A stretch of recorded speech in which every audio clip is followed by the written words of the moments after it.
Kardinali shqiptar Ernest Roshani kremtoi meshën e shenjtë në katedralin e Shën Shtjefnit në Shkodër gjatë vizitës që po kryen në Shqipëri këto ditë. Gjatë predikimit ai u shpreh me tone të forta ndaj përgjegjësisë shoqërore dhe morale, duke u bërë thirrje pushtetarëve dhe personave të pasur që të tregojnë më shumë solidaritet me shtresat në nevojë. Në fjalën e tij drejtuar besimtarëve dhe të gjithë shqiptarëve, kardinali Roshani kërkoi të braktisen fenomenet negative që dëmtojnë moralin dhe jetën shoqërore.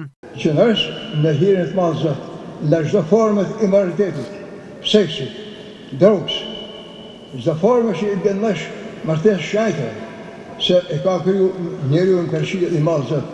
Çdo gjë që është ndonë shpirtare. E përhapjen e zgojës gjenjal për nësh, e në këtë anë të Europës e të Amerikës, përhapja e fjalës dashnim, vllaznim, nim reciproke, me pa të gjithë në zanët tyne amësinë e Krishtit, sikur Konstantini i Madh në shekullin e 3, një forcë morale shpirtërore me përhap kudo dashnin hinore që ka pranë Krishtit dhe zgjakun e kanërit. Për me bën që popujt të kuptojnë të mirën nacionale, të mirën e shteteve të tyre, të popujve të tyre. Për me kujtuar se Krishti, një anë tjetër, kërkon me pa të gjithë njerëzit në lumin e Parizit. Don Ernest është një shenjë gjallë e kujtesës se një kohë të shënuar nga dhimbja dhe martirizimi, por njëkohësisht është shenjë shprese që na kujton se feja e ndërtuar mbi shkembën e Krishtit nuk mund të tronditet nga asnjë forcë së keqes. Kardinal Roshani, si e dini më mirë se unë, ka qenë për shumë vite pjesë e jetës së diocesës së sonë, para dhe pas errësirës së regjimit komunist.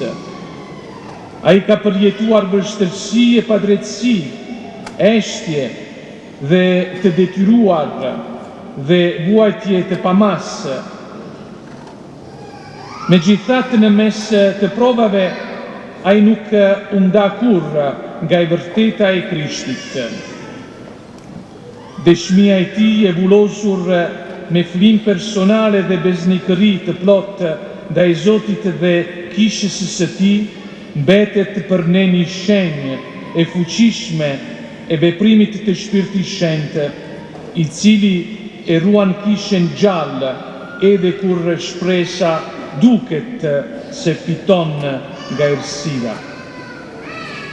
Sot, edhe pse ai jeton larg Shqipërisë, kardinali vazhdon të çojë në mbar botën fytyrën e kishës së sonë të përndjekur, duke treguar me guxim dhe qartësi historinë e një populli që nuk i nënshtrua frikës.